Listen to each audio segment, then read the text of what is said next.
pastor out the front door of the school, and she's screaming at us, hurry up, get to that car, we're moving. Get to the car, please, we're moving. Now, my little brother's in the back seat, he's only 3. So at this point, I'm 6, my little brother's 3. There's a rule. You don't raise your voice. You do not question me. The car is pulling off. My brother and I are in the back seat. We're having a conversation, but we don't need words. We learn how to communicate without words. We're talking back and forth in the back seat, basically with gestures and nudging, pulling in. We're asking each other, what is going on? She only went 2 weeks. Where are we going? And we've been driving in the car. We've been Philadelphia disappeared. My mom doesn't tell us where we're going. It's 6 hours in the car. The car finally stops. She tells us to get out and follow her. She opens up a trailer door and sits us down. Now listen, boys.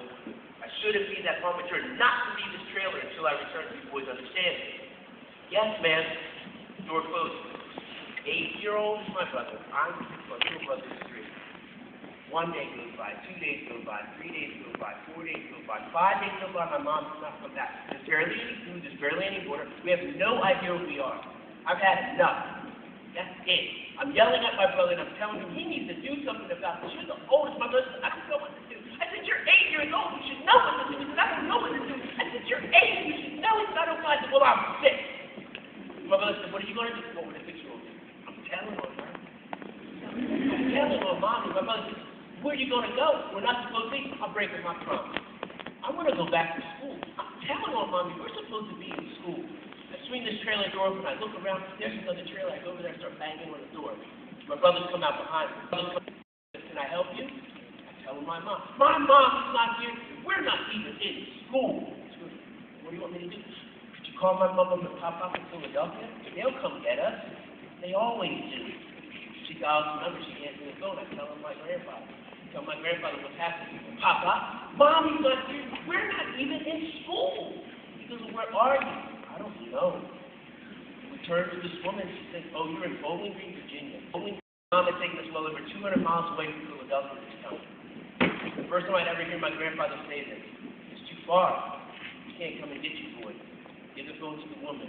They have a conversation. The next thing that happens, the car was being taken to a bus station. She's trying to find the bus driver who's driving back to Philadelphia. She's trying to explain to the bus driver, parents or money. There's only a promise. Their grandparents will be waiting at the bus stop in Philadelphia to get them back safely. They'll pay you. Now, can you imagine 8, 6, and 3, and this is going on? 8, 6, and 3. She finds the bus driver. It all works out. The bus driver says he's going to take us back. But I have to give you more context here. This is going to blow your mind. The year is 1964. I am 55. Yes, what?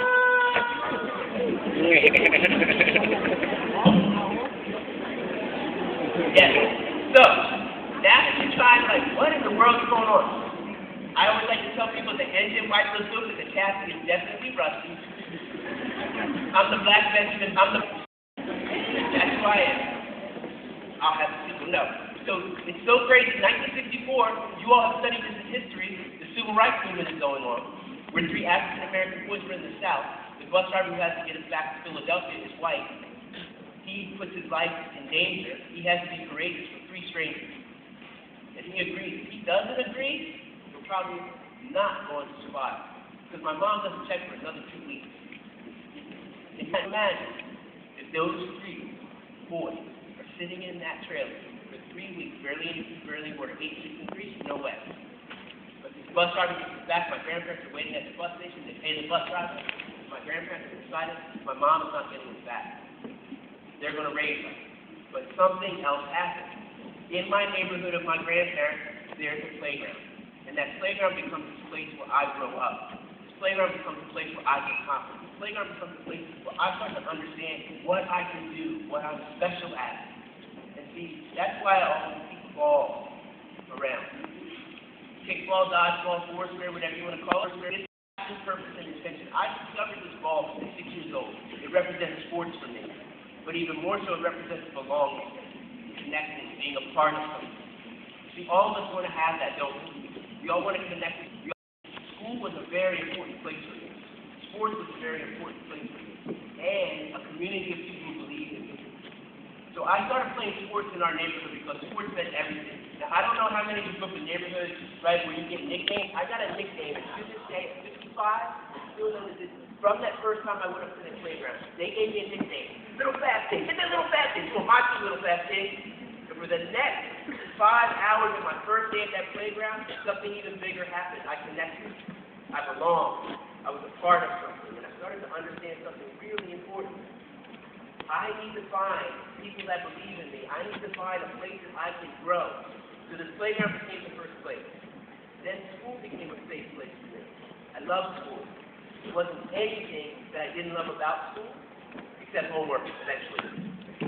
But the first book that I ever took out of the public library, which set me on without reading, was Where the Wild Things Are. Most of you know that book, but that's my #1 book. That book set in motion my love and passion for reading. And then school became important. And then sports became important. And then I got an opportunity to do things they never thought were going to be possible. Sadly, my grandmother passed away when I was 10. My grandfather tried to raise 3 boys on his own. Social workers would come and check on us and basically tell my grandfather, don't expect much. I would sit at the top of the step and say, I'm going to show you. You watch, I'm going to show you. My older brother Donnie retired at age 22 years. My younger brother Kyle was a computer specialist in Sioux Falls, South Dakota. But then my journey is not anything anyone could have ever predicted. And I told you I love sports, and I played every sport you could imagine. I loved books, I loved school, and I had this community of people, but it was a crazy community of people who helped me grow. See, a lot of different people, because it was the energy center of our neighborhood. I got raised by drug dealers and youth. I got raised by professional people and laborers. I got raised by men, women, and my parents, friends, but not my parents. All of these people helped me to understand what I could do with my life. And a ball and books and betterment raised me up. And because of those 3 things, I got a bachelor's degree in speech communication and sports medicine. I got a master's degree in health education. I spent 10 years in the Air Force as a language translator. I speak 5 languages. I speak Serbian, Croatian, Russian, German, and Czech. Dobar dan, ja se zovem Hebretan, kako ste vi? That was just, how are you all doing today? My name is Kevin Carroll, and I live in Serbia. I had no idea that that was going to come in handy. Are there any NBA fans in this room? So you might know this one name when I go through. I worked at the high school level like this as an athletic trainer, the college level as an athletic trainer, and then I landed my dream job. I became only the 3rd African-American head athletic trainer in the history of the NBA for my hometown team, the Philadelphia 76ers. So I was there with Allen Iverson, rookie year, Jerry Stackhouse. I was on the bench. If you're an NBA fan, I was on the bench the night that Jordan got crossed twice by Allen Iverson.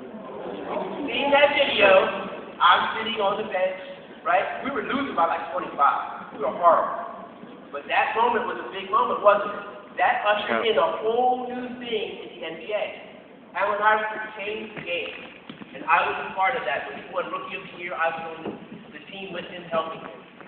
So one of the things I started to understand was that all of these things came into play, but I didn't know my languages were going to help me. And I ended up meeting Vlade Divac.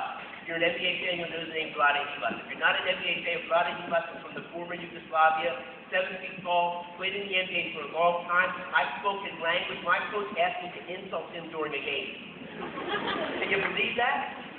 Now here's one funny thing. I actually knew how to say your mama jokes in Serbian. So I started hitting him with some your mama jokes. He's running down the court. He gets mad. He stops 7 feet tall, storms towards our bench, screaming, "Who insulted my family in Serbia?" And the coach points to that little guy right there. I looked up at him and said, "Over down." I get invited to be the sports medicine liaison for the 96 Olympic team from Yugoslavia. They were in Atlanta, right, for the Olympic Games. Summoned all the team pictures with all these big European guys. One little black guy, right? They're like, what's going on there? Oh, he's from Montenegro. He's from, get the joke? Yeah. Some of you got that little book. So, I end up doing that work for them. Someone from Nike, the special story that the NBA does about me, I get a phone call from Nike, they want to hire me. No job title, no job description, just the fact that you love sports, you're clever, you have great imagination, you can bring value to this company. Will you join us? At this point, I'm a single dad. I raised my 2 boys on my own for 15 years. So my 2 sons are high school. We moved out here in 1997. My stepdaughter is a graduate of Grant High School. and we move out here, and I worked for 19 for 7 years. I get to create my own role, my own title. My title is Catalyst, with a K. Does anybody know what a catalyst is? Anybody know what a catalyst is?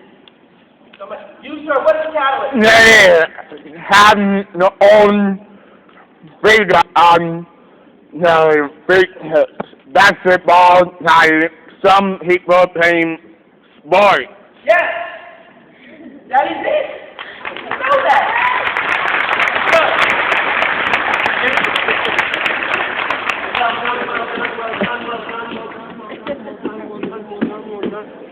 I'm just feeling you. That's